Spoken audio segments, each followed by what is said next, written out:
My beloved sisters and Meus brothers, amados irmãos e irmãs, Deus, nosso Pai, não é um sentimento, nem uma ideia, nem uma força.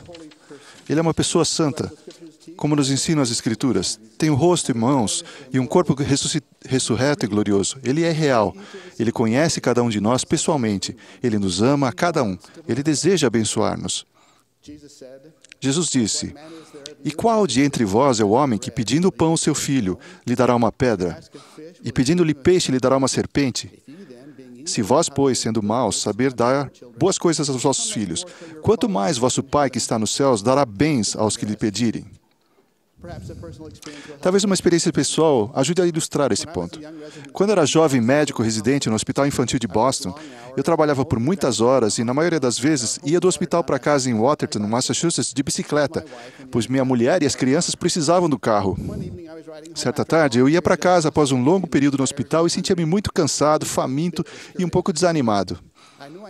Eu sabia que precisava dar à minha esposa e meus filhos não apenas meu tempo e energia ao chegar em casa, mas também ter uma atitude positiva. Francamente, eu estava achando difícil até mesmo pedalar. No caminho, havia uma loja de frango frito. Senti que estaria bem menos faminto e cansado se parasse para comer um pedaço de frango antes de chegar em casa. Eu sabia que a loja tinha uma oferta de coxas e sobrecoxas por 29 centavos cada, mas ao abrir minha carteira, vi que só tinha 5 centavos. Continuando em frente, falei ao Senhor de minha situação e perguntei-lhe se, em sua misericórdia, Ele me permitiria achar uma moeda de 25 centavos na rua. Eu disse que não precisava daquilo como sinal, mas que ficaria muito grato se Ele me concedesse tal bênção. Comecei a olhar para o chão com mais atenção, mas não achei nada. Procurando manter uma atitude de fé e submissão enquanto prosseguia, vi a loja aproximar-se. Então, quase bem em frente da loja de frango frito, vi uma moeda de 25 centavos no chão. Com gratidão e alívio, peguei-a, comprei o pedaço de frango, saboreei cada bocado e fui feliz para casa. Em sua misericórdia, o Deus do céu, Criador e soberano de tudo, tinha ouvido uma oração a respeito de uma coisa de pouquíssima importância. Alguém poderia perguntar-se por que ele se preocuparia com algo tão significante? Creio que nosso Pai Celestial nos ama tanto que as coisas que são importantes para nós se tornam importantes para Ele, só porque Ele nos ama. Quanto mais Ele gostaria de nos ajudar em grandes coisas que pedimos e que são corretas. Crianças, jovens e adultos, por favor, creiam no quanto um amoroso Pai Celestial deseja abençoar vocês. Porém, como Ele não interferirá em nosso arbítrio, precisamos pedir que Ele nos ajude. Tais pedidos são, em geral, feitos por meio de oração. A oração é um dos mais preciosos dons que Deus concedeu ao homem. Certa ocasião, os discípulos perguntaram a Jesus: "Senhor, ensina-nos a orar." Em resposta, Jesus deu um exemplo que pode servir de guia aos princípios chaves da oração. Seguindo o exemplo de Jesus, começamos nos dirigindo ao nosso Pai Celestial. Pai nosso que está nos céus. É um privilégio podermos nos dirigir diretamente a nosso Pai. Não oramos a nenhum outro ser. Lembre-se de que nos foi aconselhado a evitar repetições, inclusive a repetição frequente do nome do Pai na própria oração. Santificado seja o teu nome. Jesus dirigiu-se a seu Pai em atitude de adoração, reconhecendo sua grandeza, dando-lhe honra e graças.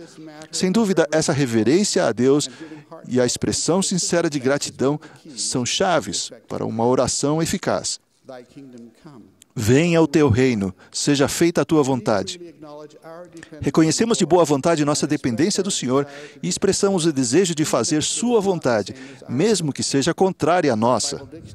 Nosso dicionário bíblico explica: a oração é o ato pelo qual a vontade do Pai e de seus filhos entram em sintonia. O propósito da oração não é o de alterar a vontade de Deus, mas de obtermos para nós mesmos e para os outros as bênçãos que Deus já está disposto a conceder, mas que devemos pedir para obter. O pão nosso de cada dia nos dá hoje. Pedimos ao Senhor as coisas que desejamos receber dele. A honestidade é essencial ao pedirmos coisas a Deus. Eu não seria totalmente honesto, por exemplo, se pedisse ao Senhor ajuda para uma prova de escola, se não tivesse prestado atenção às aulas, feito os deveres ou estudado para essa prova. Muitas vezes, quando oro, o Espírito me leva a admitir que devo fazer mais para receber a ajuda que peço ao Senhor. Então, preciso comprometer-me a fazer a minha parte. É contrário à economia dos céus, que o Senhor faça por nós algo que podemos fazer por nós mesmos.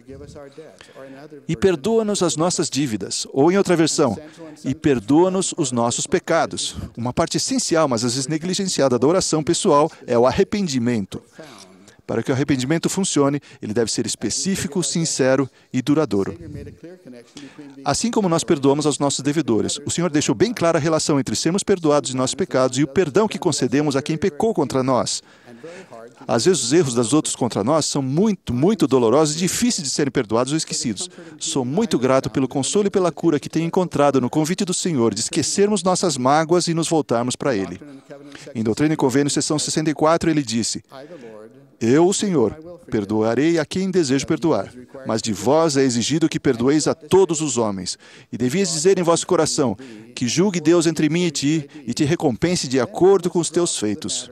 Em seguida, devemos esquecer completamente, deixando que o Senhor cuide do assunto, se quisermos ser curados. E não nos induzas à tentação, mas livra-nos do mal. Assim, em nossas orações, podemos iniciar com o processo protetor de vestirmos toda a armadura de Deus, contemplando o dia futuro e pedindo ajuda para os dias assustadores que às vezes vivemos. Peço-lhes, meus amigos, que não se esqueçam de rogar a Deus que os proteja e esteja com vocês, porque teu é o reino e o poder e a glória para sempre. Como é instrutivo Jesus ter concluído a oração louvando a Deus novamente e expressando sua reverência e sua submissão ao Pai. Quando de fato cremos que Deus governa seu reino e que Ele tem todo o poder e toda a glória, estamos reconhecendo que Ele está realmente à frente, que nos ama com amor perfeito e que deseja que sejamos felizes. Descobri que um dos segredos para uma vida alegre é reconhecer que fazer as coisas à maneira do Senhor me faz mais feliz do que se eu as fizer do meu modo. Existe o risco de alguém não se sentir bem o suficiente para orar. Tal ideia advém daquele mau espírito, que é quem nos ensina a não orar. Alguém pensar que tem pecados demais para orar é tão trágico quanto o doente que pensa que está doente demais para ir ao médico. Não devemos pensar de qualquer oração, por mais sincera que seja, terá grande efeito se tudo o que fizermos for a oração. Não devemos apenas orar, mas viver o que oramos. O Senhor se regozija muito mais com aquele que ora e depois põe mãos à obra do que com aquele que somente ora. Semelhante a um remédio, a oração só funciona quando aplicada de acordo com a prescrição. Quando digo que a oração é um doce privilégio, não é só porque sou grato de poder falar ao Pai Celestial e sentir seu amor ao orar. É também porque Ele, de fato, responde e fala a nós. Claro que, em geral, Ele não nos fala com uma voz audível. O presidente Boyd K. Packer explicou: a doce e serena voz da inspiração vem mais como um sentimento do que como um som. A pura inteligência pode entrar em nossa mente. Essa orientação vem por meio de pensamentos, sentimentos, sussurros e impressões. Às vezes parece que não temos resposta às nossas orações sinceras e fervorosas. É preciso fé para lembrarmos que o Senhor responde a seu tempo e à sua maneira para melhor nos abençoar. Ou, ao pensar melhor, muitas vezes compreendemos que já sabíamos plenamente o que devíamos fazer.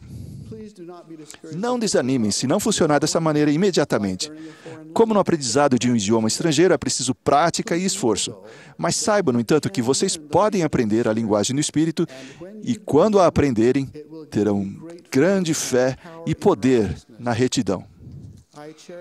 Guardo com carinho o conselho do nosso amado profeta, o presidente Thomas S. Monson, que disse: digo àqueles que, dentre os que me ouvem, estejam lutando com dificuldades, sejam grandes ou pequenas, a oração é a fonte de força espiritual. Ela é o passaporte para a paz.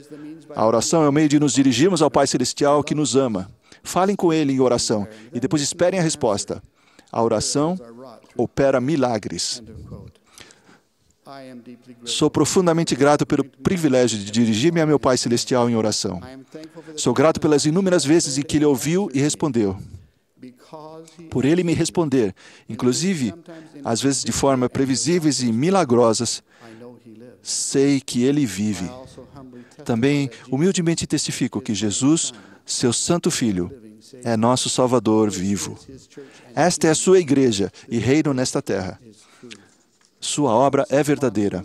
Thomas S. Monson, por quem oramos com fervor, é seu profeta. Dessas coisas testifico com plena certeza, em nome de Jesus Cristo. Amém.